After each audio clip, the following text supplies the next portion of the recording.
All right, guys, what's going on, man? It's your boy G, the number one Cowboy fan, Hampton, coming at you live, direct, and correct as we stand right here in my garage man cave.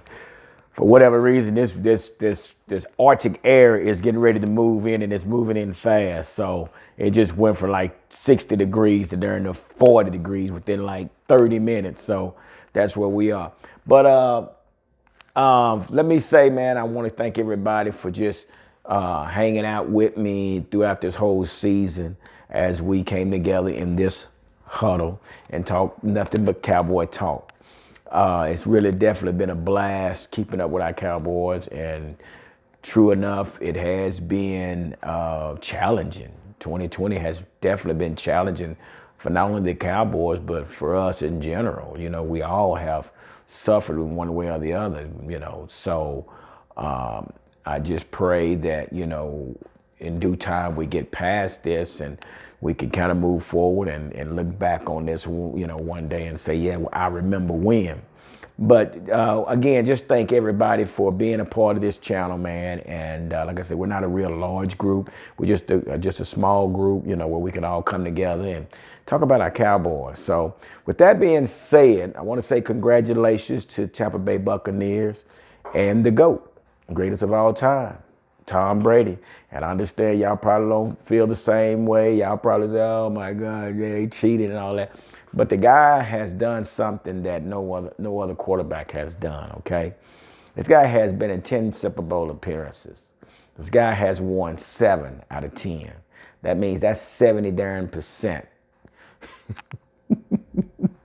you know, of being in the Super Bowl and winning and things like that. So, you know, I had my doubts about Tom Brady, but man, he's one of the best, along with, you know, Peyton Manning, John Elway, Joe Montana, Roger Staubach, Troy Aikman, you know, a few others out there. But it is what it is, man. And so, but what I want to ask is, boys and girls, have we learned anything from watching the Tampa Bay Buccaneers? Have we learned anything that would probably help us and our daily struggle? Because once again, you know, I did say, how is it that one man can go to one team in one season and go back to the Super Bowl? And here we have been trying this thing for 25 years. Something we're not doing right, man, and something we need to address. So with that being said, let's kind of go back over what we saw with starting with some key tips. Let's talk about the Buccaneers defense. How were they so successful? Well, number one, I'm gonna give you 3 good tips and 3 good points that we need to jot down that we might need to implement on our team. Number one, a defensive coordinator that knows defense. Now, the last time they met, Kansas City beat, was it this year? I think it was this year. I think the last time they met, Kansas City beat Tom Brady. And, you know, in which that happens. But it was a different story with Todd Bowles making adjustments. So number one, we had a experienced defensive coordinator that knows defense. That's one. Bing. Number 2, what made Tampa Bay defense so good at what they do to stop such a high-powered offense like they did? Number 2, pressure up front. Pressure up front with your 2 defensive tackles and your edge rushers. So Ndamukong, and I forget the other guy that was there, but man, they collapsed the pocket. And Patrick Mahomes himself, he basically ran for his life practically the whole game. And that goes back to number 1, Todd Bowles coming up with a scheme to stop such a high-powered offense. We know the old saying, Offense fills seats and defense wins championships. So it's a strategic game. There's strategic moves that has to be made when you're going up against your opposer. And Todd Bowles, they definitely out-coach Andy Reid and little the enemy. So with that being said, number 2 is your front line putting pressure on your quarterback, collapsing the pocket. Now, number 3 goes along with number 2 because because of the pressure and the collapse of the front pocket, makes your linebackers more available. Okay? So, again, with White, and I think it was Davis or David, I can't remember his name, those guys, they were balling. They balled. They balled the whole game because of the pressure that they was bringing from up front, which these guys just sat back and wait for the ball to be thrown. So those 3 things that it's definitely possible that needs to be implemented, or we need to take the play out there playbook and implement it on our defense. We don't know what Dan Quinn gonna bring to the table. We really don't. So let's look at Tampa Bay's offense. What made them so good at what they were doing on last night? Well, number 1, they was able to run behind their front line. Basically, the front line held up, which that's something that we need to work on. We need to revamp our front line. Like I say, La'el Collins has hip surgery. And I got a buddy that works with me right now. He said, man, he had hip surgery. He said, he'll never be the same. But at my job, he had hip surgery. He said, he'll never be the same. So we got to address that issue at the same time with Tyron Smith versus Kansas City's offensive line, knowing that they had 2 starting tackles out. Now we see how important it is to have you some top-notch tackles or top-notch linemen present or in play with your offense. That's just how important it is. We saw what happened to Pat Mahomes.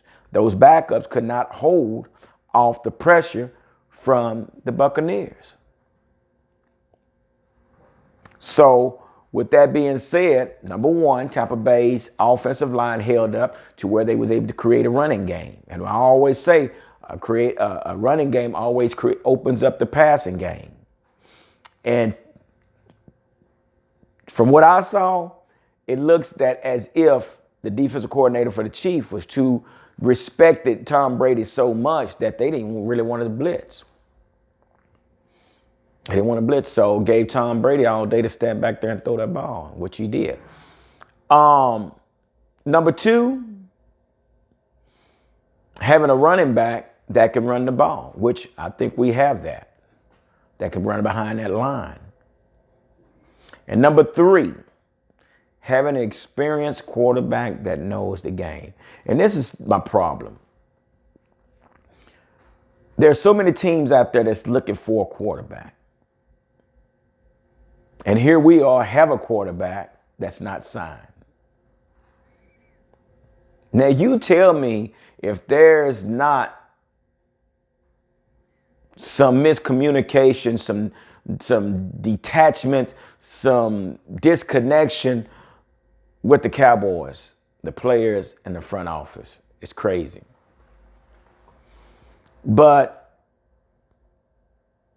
again, from what we saw from Tampa Bay, we need to take a couple of pages out of their playbook, their blueprint, and we need to make sure that we are aligned basically like Tampa Bay is aligned. And I hope that Pat Mahomes, feels better because, he had the turf toe. Turf toe is something you never want to deal with, man. Turf toe it's bad. I've had turf toe, and it's basically you roll your big toe, and it just like separates or it pops, just like jamming your finger, and it hurts really, really bad. So we saw him limping the whole game. But hopefully he'll get better. But, that turf toe is nothing to play with. Also, before I leave, I want to say congratulations to one of the greatest coaches that come through the Dallas Cowboys organization, Jimmy Johnson, for making it into the Hall of Fame. Give him his due diligence. Congratulations to you, Jimmy Johnson. We missed you. We thank you for what you brought to the table for the Dallas Cowboy organization. And also, thank you to Drew Pearson, my guy, my dude. This is the guy I used to cut my shirt off, my T-shirts off, and get a mark or a crayon, and I write 88 on the front and on the back. I got a lot of whoopings behind Drew Pearson for cutting them T-shirts off and writing 88 on the front and back. But that what made me want to be a receiver, watching Drew Pearson fly through the air and catch those balls. But congratulations to him as well. But once again, thank everybody for being a part of this channel, man, and just helping me vent and report to you what's going on, because there's a lot going on, and we're still waiting to see what's going to happen with Dak, man. It's just the longer we wait, the harder it's going to be, and it's not just harder, but the more expensive it will get for Jerry Jones. So again, I know what he's waiting on. I have no idea, but here we are. So let's just stay tuned to see what goes on with the Dallas Cowboys. We got the free agency getting ready to start, and got a lot of stuff going on. So you guys stay tuned, and we'll get back to you. I'm going to get back to my little ESPN, and my little cold one, and enjoy the rest of the day. All right, deuces.